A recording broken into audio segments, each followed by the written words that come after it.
Hi everybody. Um, just gonna do a quick one, a quick review on this Westland Seeking HC4 Airfix 172 skill.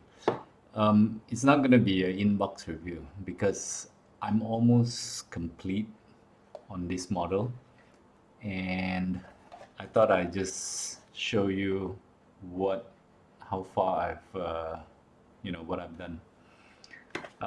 It's just a box. So I'll probably run through quickly on the instruction manuals. These are the newer Airfix kits. The last Airfix kit which I made was, I think, somewhere back in the 80s. And, in those days, there were only Airfix and mainly Tamiya and Hasegawa. No trumpeter, no hobby boss, no Ming, Takom, you name it. None of those. So, we were, that time we used to like FX, even though it was, not easy to assemble. Anyway, this is the new FX kit. They got the new box design, new kind of manuals, like kind of sort of colored. One thing I didn't like, the color codes. It was just in numbers, and there's nothing on this manual that will tell you what color is that. So you're gonna be like, unless, yeah, maybe these are the ones here, but the rest, like the interior colors, you have to Google it off and find out what color it is, and take a pen and write it down like what I did here. Coal black, light gray.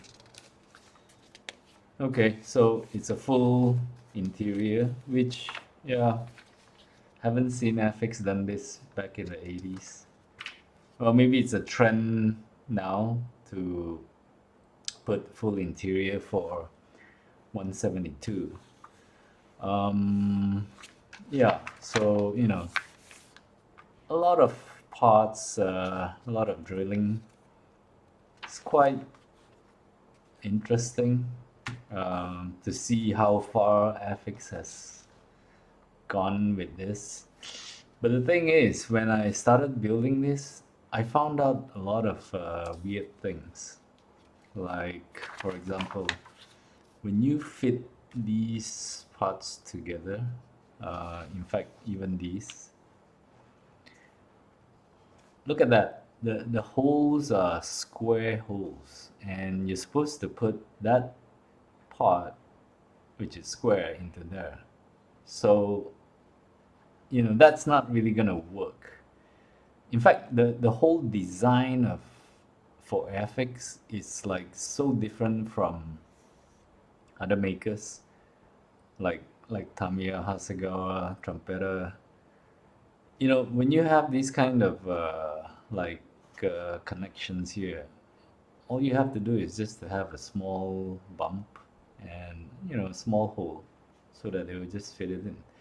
Because when you machine this thing out of a mold, that's not gonna fit when it comes out to a plastic, because there are expansions, and in fact the sharp corners will have some sort of a radius. So it's not gonna be like a square thing fitting into a square hole. I don't think it works like that. Not for plastics. Like that. Look at that. They have a square hole and a square piece, and it's supposed to go in there. So when you put that thing in, it's gonna be like floating up, and you just have to like clean off the entire surface. But if this thing, I don't know, this looks okay because this is just a hole and you're just putting it there. So I don't know why they didn't do this like that. So that's really weird. Unless they have some other option parts for some other versions. I don't know. And that one's a hole. So yeah, that works fine. These are okay, but not that, not for this. It's, it's just weird design, if you ask me. Uh, it's not the common way of designing plastic models. I mean, I've built quite a number, and yeah. So I picked this Airfix up, sort of kind of felt nostalgic to it. So I decided to pick it up, try it out. Oh, and one thing about these Airfix plastics, they are so soft. And when you actually take a cutter, it just sinks in and cuts it right away. It's it's kind of dangerous when you are like cleaning up the parts because you can actually just chop it off. It's different from Hasegawa Trumpeta, which has much harder plastics. So it's soft, and the whole thing came in one bag. So obviously, yeah, a lot of scratches, you know. But I'm not complaining about that. But the plastic is soft, easy to work with, but you have to be careful because you can actually damage it. In fact, I broke this piece. I broke it off when I was trying to trying to fit it in, you know. So okay, this is where I am now. I've done the white coat and then the camouflage, which is freehand brush painting, bit old school. I decided not to use airbrush because it's just not gonna turn out well for places like this. It's just too slim, and I just have a 0.3 airbrush, which it's not small enough for this. So anyway, finishing up. Yep. Oh, a nice touch would be the folding blades and the folding tail. That's nice. And this is a bit another weird extra thing. They actually give you these parts to hold the motor, but this is sold separately. And I'm not too sure about that. I've done a motorized version of a Sea Dragon, MH53 Sea Dragon by Italy. And yeah, it worked out pretty good.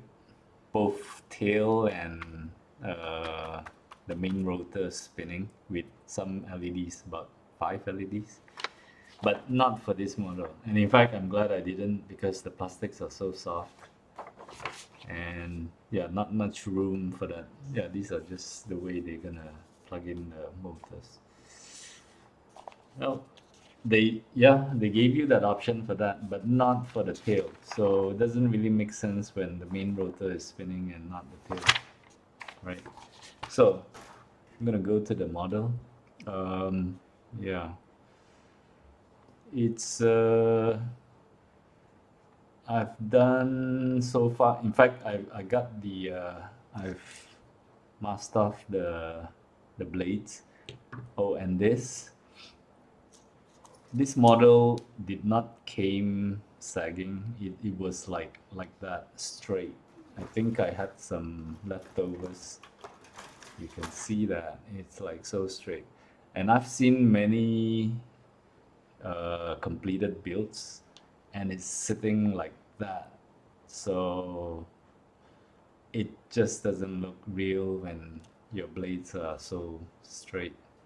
It's supposed to sag. If you go for bigger scales like 48 or 35, they'll mold it in a way that it's sagged. Oh, I almost broke this when I was, in fact, the way I sag it, dip it into hot water, boiling, and you just start playing around with it. So, you get it a bit sagged. Okay. So the rest is just I got this tail part done. I just need to actually put this in, put the rotor roller blades, the tail roller blades, and yeah, I'm done with that. Maybe I'm missing the gun here, which I have not painted yet.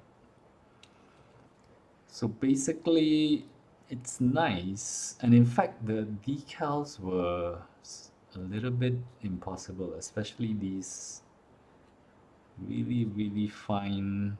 I'm not sure even if you can see.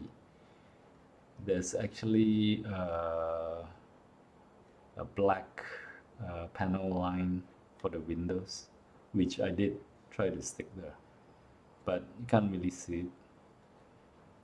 And this is decals. You can see here. Yep.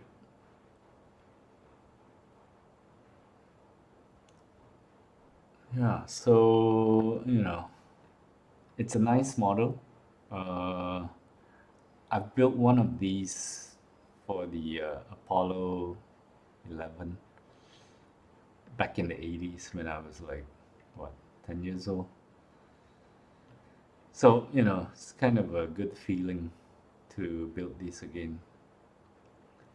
Anyway, that's about the quick review on this Westland Sea King HC4. I hope you enjoyed it, and yeah, we'll see you again. Bye.